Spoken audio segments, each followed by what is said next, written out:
Oyonnax, une ville, votre ville. Pour les Français, elle évoque la Plastic Valley, la ville du peigne, de la lunette, la capitale du haut budget ou encore le bastion des Oyomènes du top 14. Mais pour ceux qui y vivent, ceux qui la font vivre et ceux qui vivent pour elle, elle est bien plus que ça. Elle incarne l'espoir, le dynamisme, un lieu de vie où chacun peut avoir sa chance. Elle est un espace de convivialité où se croisent des sensibilités différentes, mais où l'on partage des valeurs communes.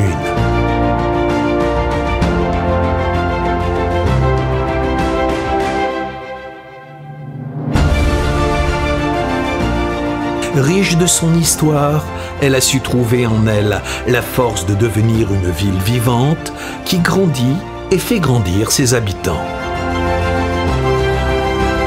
Ici, c'est notre ville. Ici, c'est Oyonnax.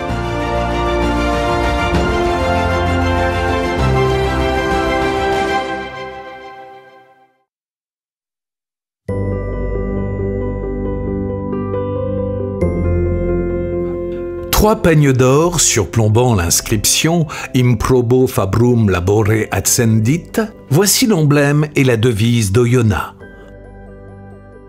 Pour les comprendre, il faut remonter le fil des siècles jusqu'à l'an 630. Selon la légende, Dagobert Ier, roi des Francs, désire marier son fils Clovis II à une princesse saxonne, prisonnière du roi des Burgondes, Bathilde.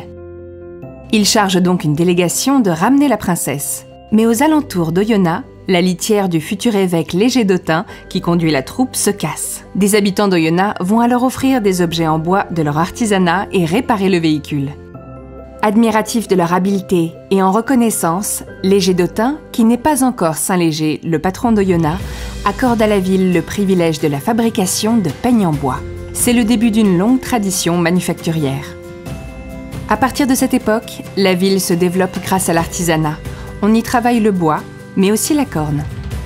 À la fin du XIXe siècle, Oyonnax devient une ville industrielle, exportant ses produits partout en Europe. On y fabrique de la matière plastique jusqu'au début du XXe siècle. C'est à cette époque qu'est créée la Grande Vapeur, véritable pépinière d'entreprises avant l'heure, pouvant accueillir les artisans dans des locaux très modernes et donnant accès à tous à la force électrique. Oyonnax se spécialise dans la transformation du plastique et voit sa population augmenter fortement tout au long du siècle dernier. En 2008, la France est frappée par la crise économique. Oyonnax n'est pas épargnée. Pour surmonter ce moment difficile, les entreprises familiales et ancrées sur le territoire se voient dans l'obligation de se moderniser. Qu'il s'agisse des secteurs aéronautique, médical, automobile ou cosmétique, l'industrie oyonnaxienne se repositionne stratégiquement. Les entreprises diversifient leurs activités et se focalisent sur la création de produits innovants nécessitant des technologies de pointe. Elles embauchent plus de cadres et de techniciens supérieurs, mais moins d'ouvriers non qualifiés. Ces habitants les plus vulnérables peinent à retrouver un emploi stable. Les plus aisés déménagent dans des quartiers résidentiels. Oyonnax doit relever le défi de faire monter en compétences les demandeurs d'emploi et d'attirer les cadres que recherchent les entreprises. Les logements vétustes du centre-ville se désertifient.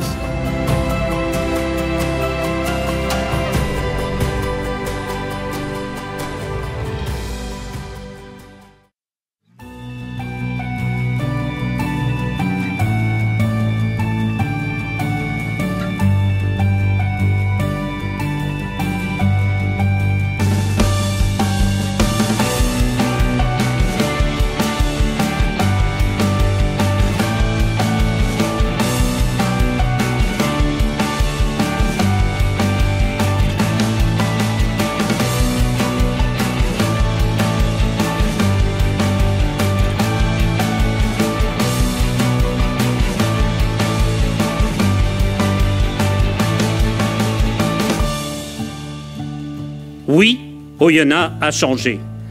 Pour que ses commerces, ses entreprises, ses familles continuent d'y vivre, toute la ville a changé, change ou changera. C'est la plus belle des renaissances et des reconnaissances. Oui, la ville se reconstruit sur elle-même comme un athlète qui puise ses ressources en lui-même pour se dépasser. Puiser ses ressources en soi-même pour se dépasser. C'est bien là toute l'idée d'un projet comme celui de la cité administrative. Utiliser les locaux de l'ancien hôpital qui conservent pour beaucoup d'Oyonnaxiens une valeur symbolique très forte. Construit en 1897, il s'est vu adjoindre dans les années 30 un hospice pour personnes âgées, puis en 1966, la première maternité de la ville. Ce lieu a vu naître et passer des générations entières d'habitants. Il était donc impératif que ce bâtiment demeure vivant et utile aux Oyonnaxiens. Et c'est après plusieurs années de travaux que le 28 mai 2013, Michel Perrault inaugure la nouvelle cité administrative. Le lieu centralise aujourd'hui de nombreux services administratifs et institutions.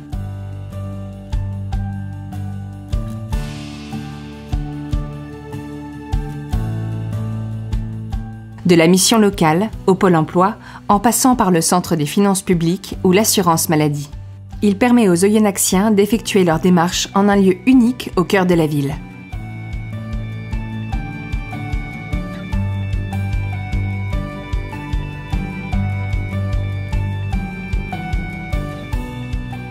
Non loin de là, dans le centre-ville, une autre bâtisse connaît une seconde jeunesse.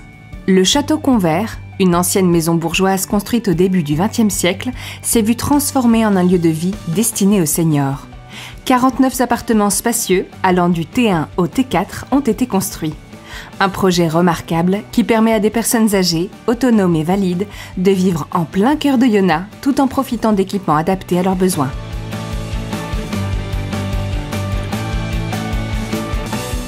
Nous pouvons aussi évoquer la création d'une maison de retraite pour personnes handicapées. Un projet auquel Michel Perrault tenait tout particulièrement et dont le rôle est d'accueillir les personnes âgées porteuses de handicap dans les meilleures conditions. Une maison qui, avec ses 48 pensionnaires, a doublé la capacité d'accueil de personnes handicapées vieillissantes sur le département de l'Ain. Quittons la ville quelques instants et partons à la découverte de l'EHPAD des Hellebores, un autre exemple d'aménagement mettant à profit le patrimoine local. Installé dans un ancien couvent, cet établissement, inauguré en septembre 2016, accueille déjà plus de 70 résidents. D'une superficie dépassant les 5000 m², ce bâtiment a été rénové en veillant d'une part au maintien de son aspect d'origine et d'autre part à la qualité de son niveau d'équipement médical et de ses performances énergétiques. Le centre hospitalier du Haut-Bugey est identifié à la commune d'Oyonnax. Mais il rayonne sur tout le Haut-Bugey, jusqu'à Saint-Claude. Aujourd'hui, il fait partie d'un groupement territorial important qui le rattache au centre hospitalier de Fléria et le positionne dans un réseau de soins qui concerne la moitié du département.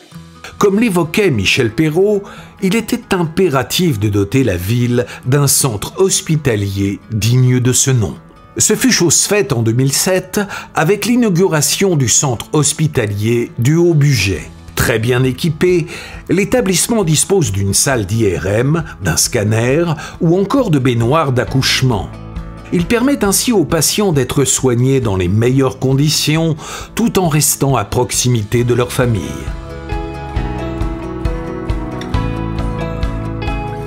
La ville a également pris en charge la construction, la rénovation ou les travaux d'agrandissement de plusieurs équipements sportifs. Les city-stades, le workout, le boulodrome et certains gymnases se sont donc vus offrir une seconde jeunesse. La municipalité va plus loin encore, puisque d'autres projets sont actuellement en cours de réalisation. Par exemple, la reconstruction du quartier Croix-Rousse, lequel verra la création d'un ensemble de bâtiments qui comprendra 90 logements et 850 m² de commerce. Dans le cadre du programme de l'Agence nationale pour la rénovation urbaine, 2 quartiers de la ville, la Forge et la Plaine, sont en cours de renouvellement. Notons aussi la réfection de la rue Anatole-France, du parking de la Grande Vapeur, de l'avenue Georges Clemenceau ou de la route de Dortan.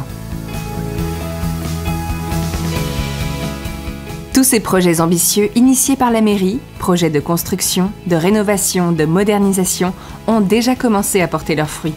Car on le voit bien aujourd'hui, les gens reviennent à Oyonnax. Et ça, ce n'est pas prêt de s'arrêter.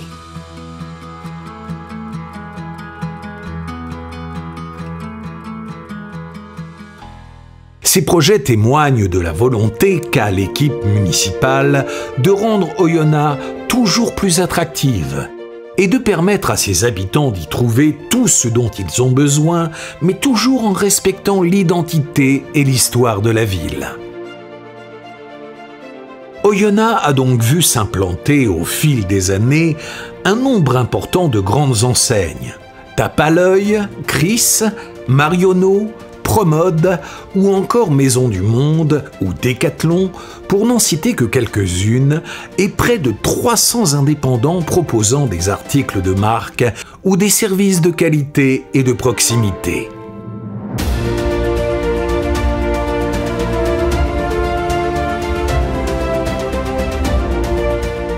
Ici, on a à cœur d'aider nos entreprises et on le montre de plusieurs manières. Par la création du SPIDO, le Salon des produits innovants et design d'Oyonnax, qui met en avant les savoir-faire des entreprises locales.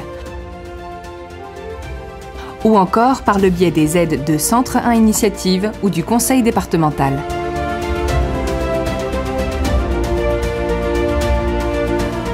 Plusieurs entreprises génératrices d'emplois, RC, Codiplace ou Décorasset par exemple, ont ainsi été soutenues ces dernières années. 2 pôles de compétitivité dans le bois et le plastique accompagnent les projets de recherche des entreprises. À cela s'ajoute l'IPC, seul centre technologique industriel dédié à l'innovation plastique et composite en France. Il a pour but d'améliorer la compétitivité de l'industrie nationale en accompagnant les entreprises dans leur démarche d'innovation, de transfert de technologie ou de compétences. Bientôt, Oyonnax devrait se positionner à la pointe de toutes les technologies d'avenir avec la cité de la plastronique. Mais l'avenir de l'emploi, ce sont aussi les jeunes et leur formation. Et c'est pourquoi plusieurs actions ont été mises en place dans ce sens. En 2015, l'école maternelle Jean Jacot a été rénovée. D'importants travaux de façade et de toiture ont été réalisés pour un montant total de près d'1,5 million d'euros. Toutes les écoles élémentaires de la ville se voient progressivement dotées de tableaux connectés à la fibre optique et les tablettes font leur apparition dans les écoles maternelles.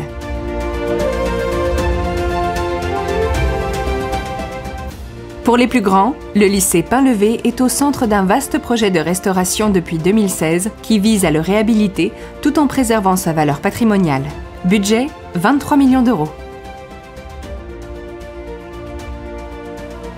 Il y a quelques années, les collèges Lumière et Ampère ont eux aussi été rénovés. 2 projets qui à eux seuls ont coûté presque 30 millions d'euros. L'arrière du bâtiment de la cité administrative a lui aussi été rénové pour devenir une résidence étudiante, comprenant 99 logements, une salle de détente, une salle informatique et une laverie. Le lieu permettra d'accueillir le flot toujours plus important de jeunes gens venant faire leurs études à Oyonnax. Mais à Oyonnax, on ne modernise pas que les bâtiments. Et le lycée Arbès-Carme propose aujourd'hui une seconde, création et culture design, ainsi qu'un BTS Europlastique qui forme les élèves aux différents métiers de l'industrie de la plasturgie. Les excellents résultats obtenus en coopération avec les industriels locaux et la recherche ont permis au lycée d'être le premier établissement français à recevoir le label Campus des métiers.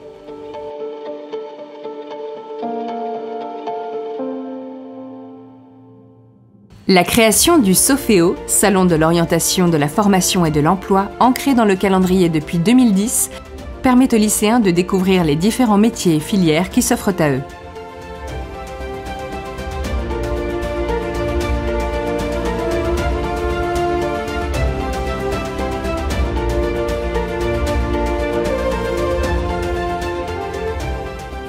Ou encore le Smile, un salon organisé dans les murs du lycée Arbès-Carme et au cours duquel plus de 1000 jeunes visiteurs vont avoir l'occasion de s'initier au fonctionnement d'une entreprise industrielle au travers d'un cas pratique, la fabrication d'une clé USB.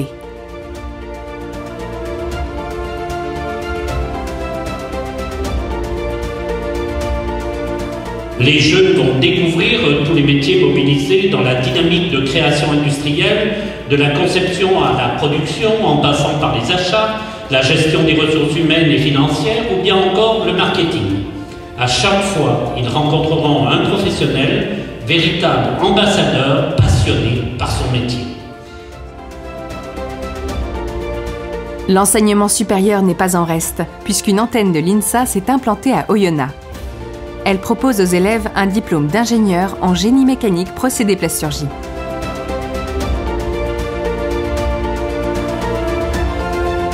Bien entendu, au-delà de la plasturgie, spécifique à Oyonnax, de nombreuses autres filières sont ouvertes aux lycéens et aux étudiants. À l'attention des jeunes qui ont quitté le système scolaire trop tôt, la ville ouvrira bientôt la seule école de la deuxième chance du département de l'Ain.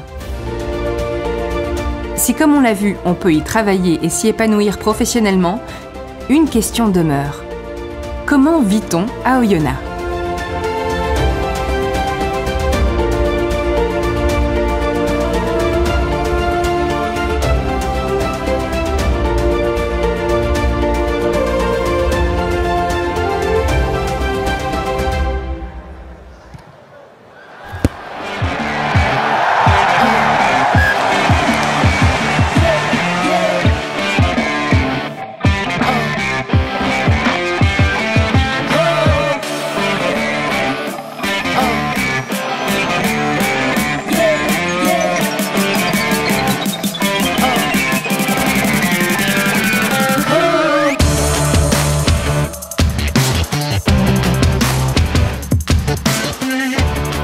À Oyonnax, on aime le sport.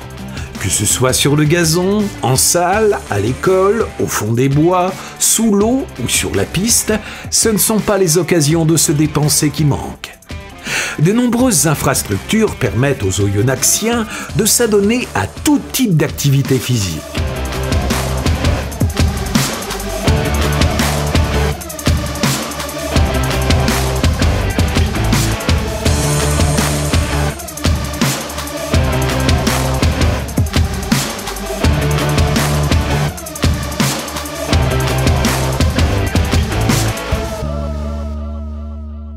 Commençons par ce temple dédié à la déesse Ovalie, qu'est le stade Charles-Mathon. Issu de la fusion des 3 clubs de rugby historiques d'Oyonnax, dont le plus ancien est créé en 1909, l'Union sportive Oyonnax Rugby voit le jour en 1942.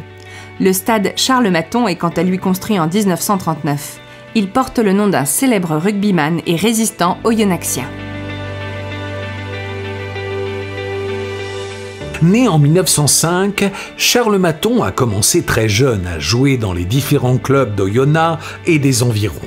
Quand le rugby à 13 a fait son apparition dans l'Hexagone, Charles décide de se lancer dans l'aventure. Il est rapidement repéré et intègre les pionniers de Jean Gallia, une sélection de joueurs dont la tournée en Angleterre marquera l'histoire du rugby à 13, puisqu'il s'agit de la première manifestation d'une sélection française à l'international. Engagé dans la résistance, il participera au fameux défilé du 11 novembre 1943. Mais le 9 juin 1944, il est capturé par la milice à Pondin et exécuté sur le champ. Charles Mathon, ce nom illustre et chargé d'histoire, véhicule des valeurs d'engagement, de dévouement et de sacrifice dans lesquelles se reconnaissent les Oyonnaxiens. À partir des années 70, le club prend une envergure nationale et se rapproche du haut niveau. Mais en 2013, quand les Oyomènes intègrent le top 14 pour la première fois, il devient impératif de réaliser de grands travaux d'aménagement dans le stade. Plusieurs tribunes sont alors modifiées ou construites, portant aujourd'hui le nombre de places assises à plus de 11 000.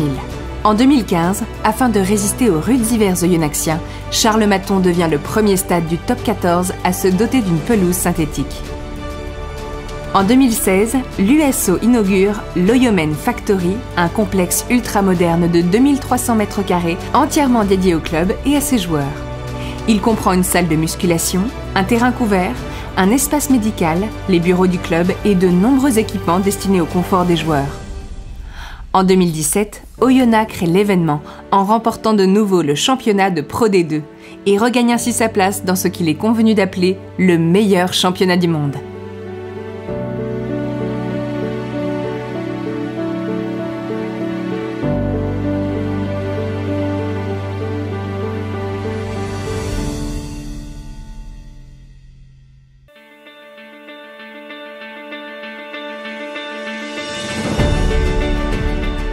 À quelques mètres de là se trouve le stade Christophe-Lemaître. Il dispose d'une piste de 400 mètres dotée de 8 couloirs, d'une aire de saut en hauteur, de 4 aires de saut en longueur, de 4 aires de saut à la perche, de 3 aires de lancer de poids, d'une aire de lancer de disque, de 2 aires de lancer de javelot et d'une aire de lancer de marteau. Le samedi 12 mai 2012, tout Oyonnax s'était donné rendez-vous devant le bâtiment flambant neuf qui s'élevait à la place de l'ancien stade du Plastic Valley Football Club. Christophe-Lemaître, l'éclair blanc ou le TGV de Culose, qui était encore à l'époque le français le plus rapide de tous les temps, était bien évidemment présent lui aussi. Accompagné de Michel Perrault, maire d'Oyonnax, de Jean-Jacques Kéran, alors président du conseil régional de Rhône-Alpes, et de Jacques Berthoud, alors sénateur de l'Ain, le champion était venu couper le ruban tricolore symbolisant l'inauguration du premier équipement sportif portant son nom. À cette occasion, le créateur oyonnaxien Patrice Pointet avait réalisé un moulage des pieds de l'athlète qui est aujourd'hui exposé à l'intérieur du stade.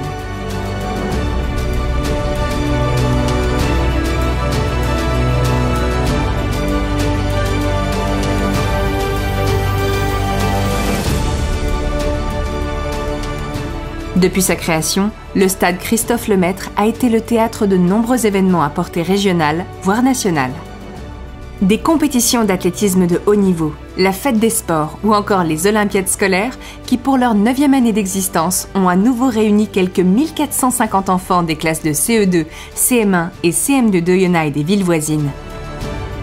Sur ce territoire propice à la course à pied, l'USO Athlétisme a par ailleurs développé une section hors stade qui organise notamment l'Oyo Trail Tour du Haut-Bugey.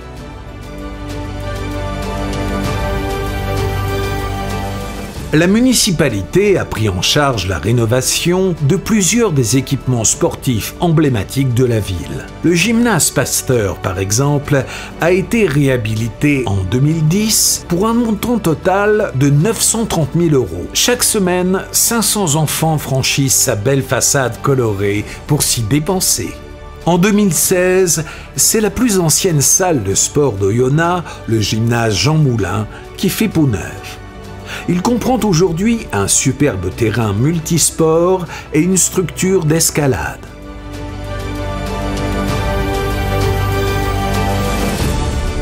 Mais le sport à Oyonnax, c'est aussi le centre nautique Robert Sautin, nommé ainsi en l'honneur de celui qui fut l'adjoint au sport de la ville pendant 18 ans. Il dispose du seul bassin olympique de tout le département. En 2008, le centre est rénové, notamment son toit rétractable, qui permet au bassin de se découvrir en moins de 10 minutes. En plus des compétitions de natation et d'aquathlon, on peut aussi s'y entraîner à la plongée sous-marine, avant de profiter des nombreux lacs du territoire. Oyonnax mérite bien ses 2 couronnes de laurier du label Ville active et sportive, car beaucoup d'autres sports peuvent s'y pratiquer. Un aperçu ?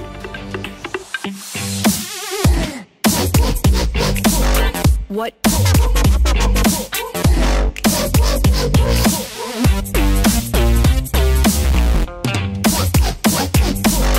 What?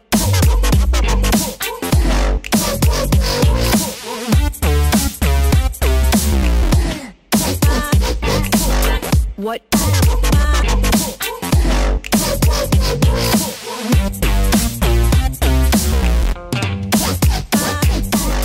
What?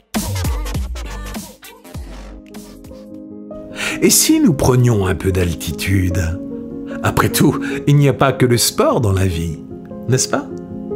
Laissons-nous porter dans les environs d'Oyonnax, et peut-être y découvrirons-nous quelques trésors.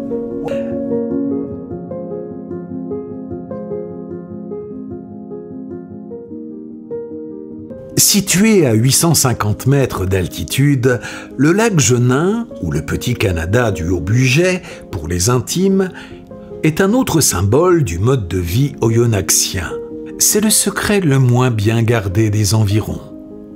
Car à toutes les saisons, touristes, sportifs ou simples promeneurs convergent vers ce petit coin de paradis, berceau des joies simples et des plaisirs authentiques. On monte y chercher la fraîcheur des hauteurs durant l'été, le charme d'une fin d'après-midi gourmande, entourée de ce qu'on aime. L'hiver venu, chacun sait qu'au-dessus des nuages, tout au bout d'une petite route enneigée, subsiste un charmant petit coin de soleil. On abandonne ses soucis dans la vallée et on monte respirer un peu. Ski aux pieds, on file à travers les arbres, on chausse une paire de raquettes pour se hisser au sommet des collines.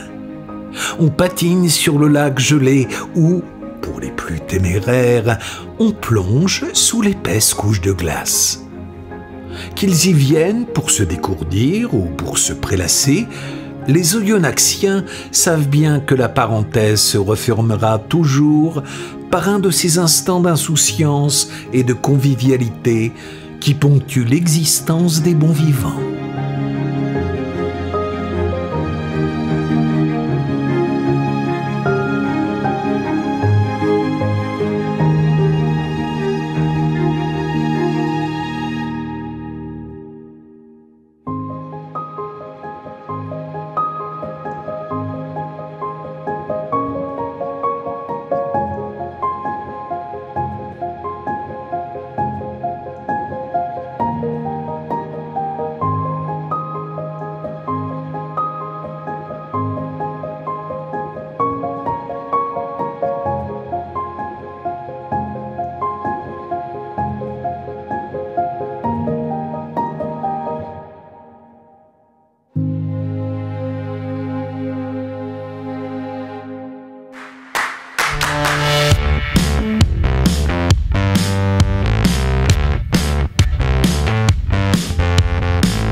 Par où commencer pour détailler l'ensemble des activités disponibles au Centre culturel Aragon?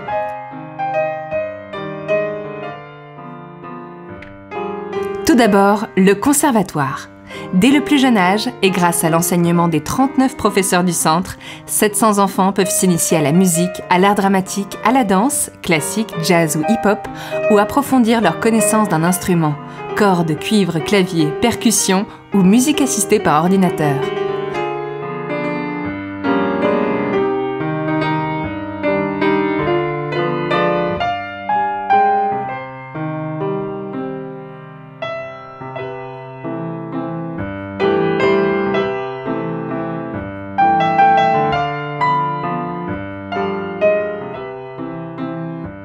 Le centre culturel comprend également 2 salles de spectacle qui s'animent chaque saison au rythme de programmation toujours plus riche. À l'affiche de la scène régionale, danse, théâtre, cirque, humour, spectacle jeunesse. Le musée du peigne et de la plasturgie, lieu de mémoire et témoin de l'histoire industrielle de la ville et de sa région, nous emmène dans un voyage à travers les siècles de tradition manufacturière, depuis les premiers peignes en bois fabriqués au Moyen-Âge jusqu'aux objets plastiques les plus modernes ou inattendus, comme ces robes signées Paco Rabanne.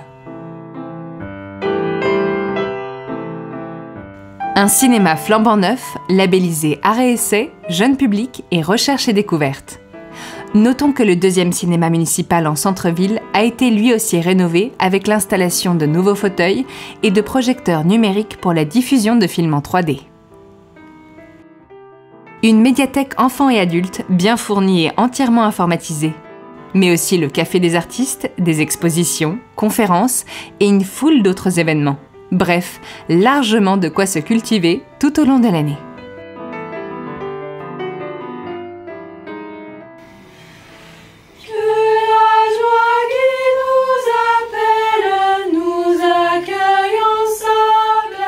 Profitons de ce cours de chant au conservatoire pour évoquer les CHAM et CHAV, classes à horaire aménagé musique et voix, et l'orchestre à l'école créé par la mairie. Dans ces classes, les élèves disposent de 4h30 de cours de musique par semaine dans le temps scolaire. Un spectacle regroupant les différentes sections est organisé en fin d'année. Mais laissons les jeunes répéter, car je crois qu'ils nous préparent une très belle surprise. Et dirigeons-nous maintenant vers Valexpo. Car si ce grand hall d'exposition accueille, comme nous l'avons vu tout à l'heure, de nombreux salons professionnels, il peut aussi servir à toute autre chose. Le salon des saveurs, par exemple. Peu avant Noël, tout un chacun s'y presse pour goûter les bons produits de nos régions, trouver des idées de cadeaux ou participer au Festival des soupes.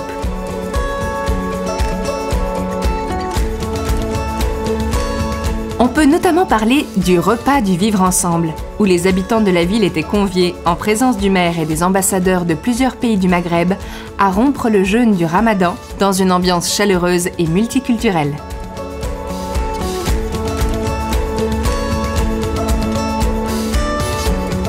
Mais Valexpo, c'est aussi le Grand Loto Lucien Guichon, le Festival de la photo industrielle, les soirées étudiantes ou encore le très animé Bal des collégiens. Bref, impossible d'énumérer les 120 événements annuels se déroulant dans ce que l'on peut considérer comme le plus grand point de rencontre de la ville. On rappellera seulement que Valexpo sera bientôt rénové afin d'accueillir toujours plus d'événements dans les meilleures conditions. Noël approchant, la ville revêt ses habits de lumière et se prépare à accueillir le plus grand événement de l'année. Depuis bientôt 20 ans, Oyonnax organise la fête de l'hiver. Chaque année, plus de 150 artistes de rue viennent de partout dans le monde pour célébrer l'arrivée de l'hiver. Musique, danse, acrobatie, des compagnies toutes plus folles les unes que les autres défilent dans la ville pendant un après-midi placé sous le signe de la joie. Les elfes, les farfadets, les cracheurs de feu et les pieuvres géantes sont de sortie. Bravant le froid, les habitants se pressent par milliers pour assister à cette étrange parade. Au fil des éditions, la fête gagne en notoriété. Au cours des dernières années, elle a véritablement atteint un statut d'événement à portée régionale et l'on vient parfois de très loin pour y assister. Gageons que ce succès ne sera jamais démenti et que petits et grands pourront admirer encore longtemps ce spectacle hors norme qui a déjà permis à Oyonnax d'être récompensé par le trophée de l'art festif. L'hiver, la fête s'invite aussi dans les quartiers de la ville. Par exemple, au quartier Nord, où l'association des commerçants et artisans organise chaque année sa fête de l'océan. Mais Noël, ce n'est pas que pour les enfants, et c'est pourquoi la ville a créé le Noël des seniors. Chaque année, nos aînés ont la chance d'assister à un grand spectacle offert par la ville.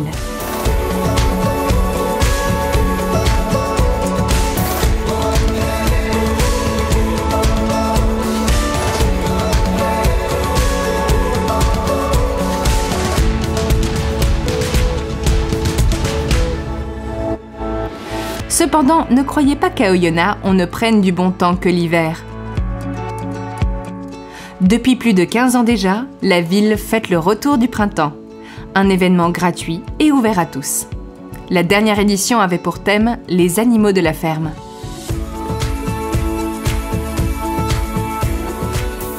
Après la traditionnelle chasse aux œufs, petits et grands ont pu contempler vaches, poules et moutons, composer des bouquets de fleurs, découvrir des produits fermiers ou applaudir les nombreux artistes, comédiens et musiciens venus égayer la fête.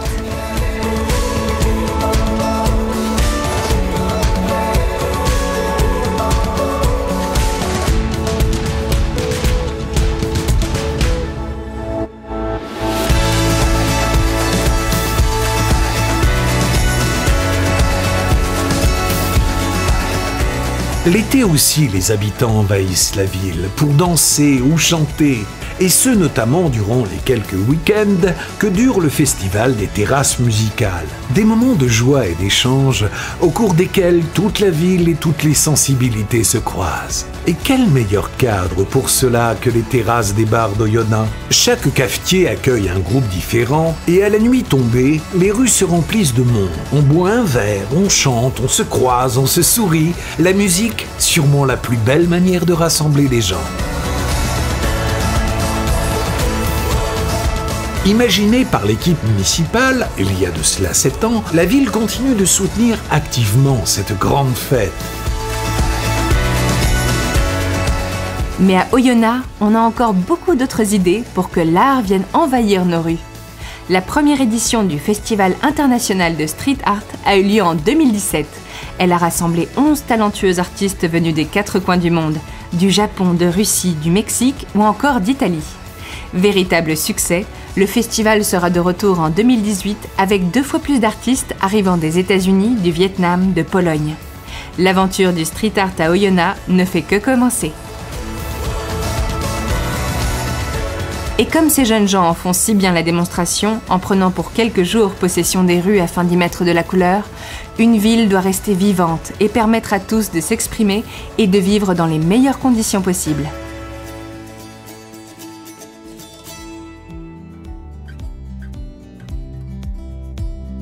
Et pour cela, une ville a besoin de 2 choses, d'élus impliqués et de la mobilisation de ses habitants, même les plus jeunes. Ainsi, en 2008, la ville a décidé de créer le Conseil municipal des enfants. Il permet à 20 jeunes citoyens, issus des classes de CM1 de la ville et élus pour 2 ans par leurs camarades, de s'impliquer dans la vie de la cité. Ils découvrent les enjeux de la démocratie, proposent et réalisent des projets et apprennent à mieux connaître leur ville et son fonctionnement.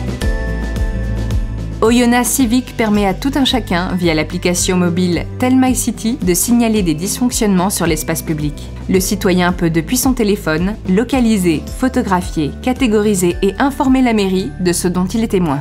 L'information sera traitée et une solution sera mise en place par la ville. Notons aussi l'installation de panneaux numériques d'information pour maintenir un contact permanent avec ses administrés. Mais une ville, ce sont aussi et surtout des représentants élus qui œuvrent chaque jour afin d'améliorer les conditions de vie de leurs administrés. Car beaucoup de ce qui vous a été montré tout au long de ce film émane au départ d'une volonté politique. Depuis qu'ils administrent Oyonnax, Michel Perrault et ses équipes ont à cœur de la rendre plus belle, que ce soit par la rénovation de logements, de bâtiments emblématiques et d'infrastructures. Mais aussi de la rendre plus fonctionnelle et plus propre, par la création d'un vaste réseau cyclable, l'entretien des routes, des espaces verts et des cours d'eau, ou encore par la rénovation des parcs.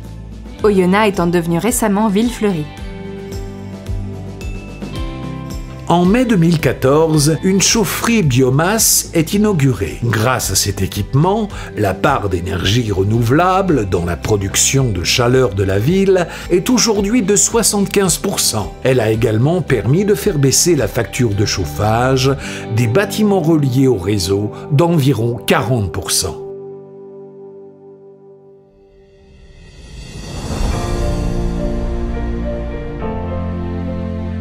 Enfin, le maintien de l'ordre et de la sécurité des Oyonnaxiens, surtout dans les moments difficiles qu'a traversé notre pays ces dernières années, est bien entendu l'une des priorités de l'équipe municipale. La ville est dorénavant équipée d'un vaste réseau de caméras de vidéoprotection directement reliées à la maison de la sécurité. Les effectifs de la police municipale ont été multipliés par 3 et le service s'est vu doté de nouveaux équipements et de nouvelles motos.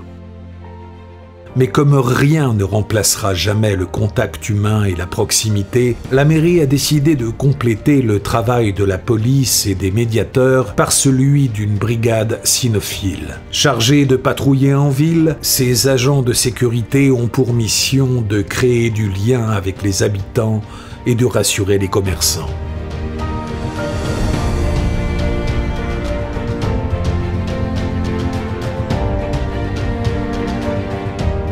La sécurité à Oyonnax est aussi incarnée au quotidien par les sapeurs-pompiers qui effectuent plus de 2000 interventions par an.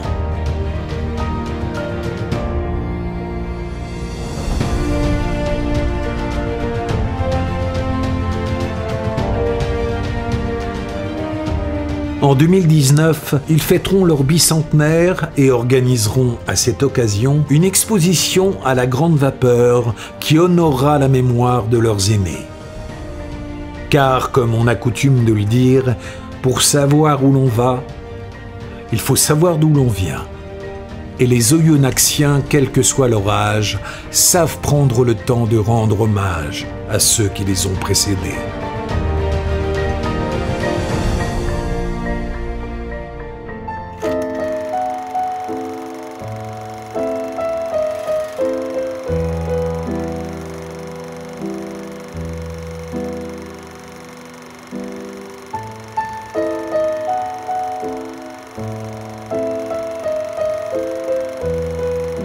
Le 11 novembre 1943, le colonel Henri Roman-Petit, chef des maquis de l'Ain, décide de braver l'interdit du gouvernement de Vichy et organise au nez et à la barbe de l'occupant un défilé commémorant le 25e anniversaire de la victoire des Alliés sur l'armée allemande.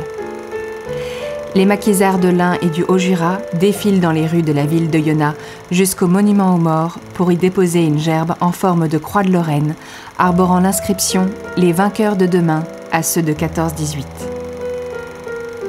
Si la présence des résistants va pousser l'occupant à procéder à plusieurs rafles, cet acte de bravoure inoubliable va crédibiliser la résistance française aux yeux de Winston Churchill et des services interalliés qui se décideront à lui apporter leur soutien. Le courage et le panache dont ont fait preuve le colonel Henri Roman-Petit, le sous-lieutenant Marius Roche et leurs hommes rejaillissent encore aujourd'hui sur la commune d'Oyonnax. Le 16 janvier 1947, elle devint l'une des rares villes françaises décorées de la médaille de la Résistance.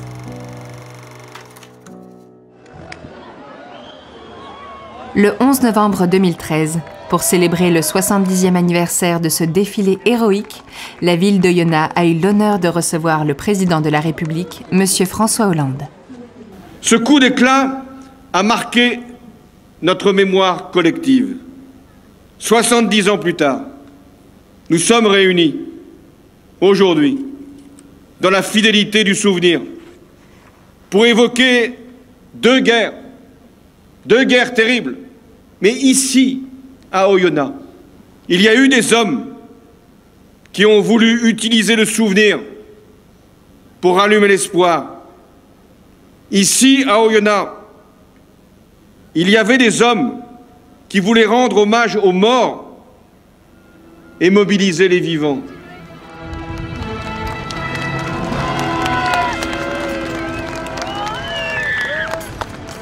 À l'occasion de cette visite, la mairie avait organisé une reconstitution grandeur nature de l'événement. Quelle émotion de contempler cette scène héroïque, ainsi rejouée 70 ans plus tard sur une chaîne de télévision nationale. Les Oyonnaxiennes et les Oyonnaxiens étaient venus en nombre pour se recueillir et pour une journée voyager dans le temps et se mettre à la place de leurs illustres ancêtres. 3 ans plus tard, c'est devant un monument aux morts entièrement rénové que se rassemblent officiels et habitants. Mais écoutez, cela ne vous rappelle rien ?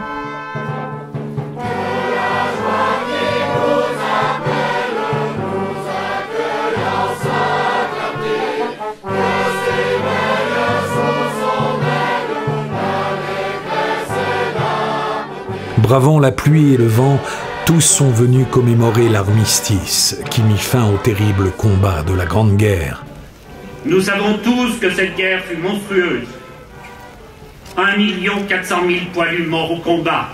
C'est juste un chiffre, aussi démesuré soit-il.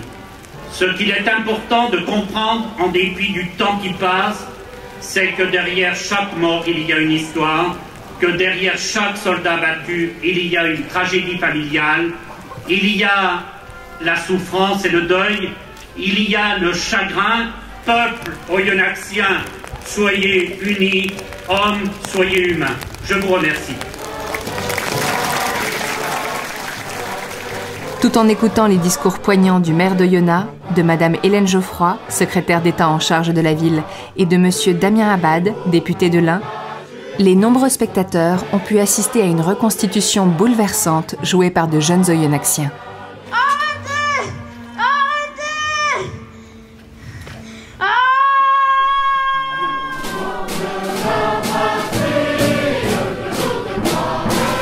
Puis, comme le veut la tradition, Michel Perrault et Hélène Geoffroy ont allumé la flamme du souvenir et ont déposé une gerbe devant le monument aux morts avant de se recueillir, accompagnés par les officiels et le public, en mémoire des disparus pour la France.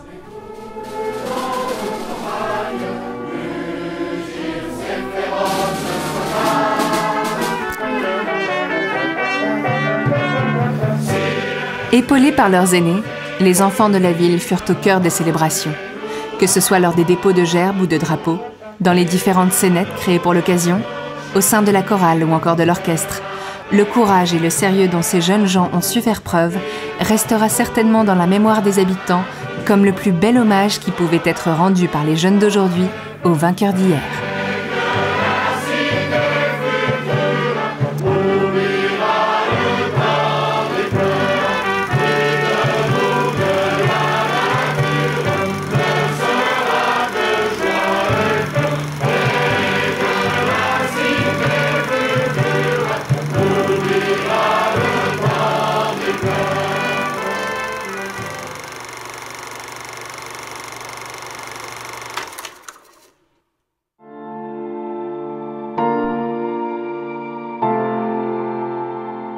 Et voilà, notre voyage va maintenant s'achever. Il aurait eu le mérite de nous donner un aperçu du chemin que la ville et ses habitants ont parcouru ces dernières années, du travail qu'ils ont accompli pour donner à Oyonnax l'éclat qu'elle mérite.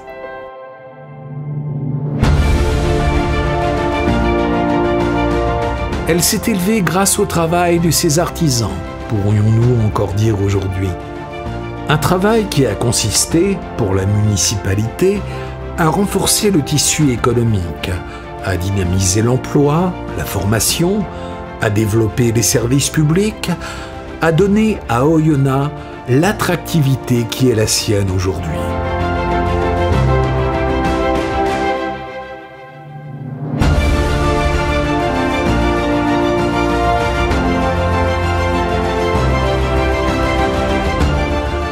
Mais aussi à faire rayonner la ville sur le plan national, ce qui a été possible notamment grâce à l'excellence des sportifs d'Oyonnax et grâce aux valeurs de dépassement de soi et de courage qu'ils incarnent.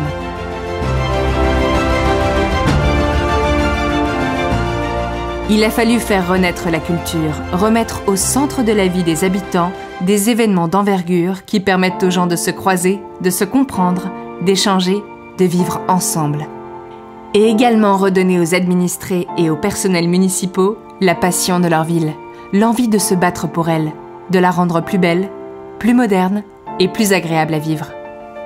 C'est pour toutes ces raisons qu'aujourd'hui, les Oyonnaxiens et les Oyonnaxiennes peuvent être fiers et confiants.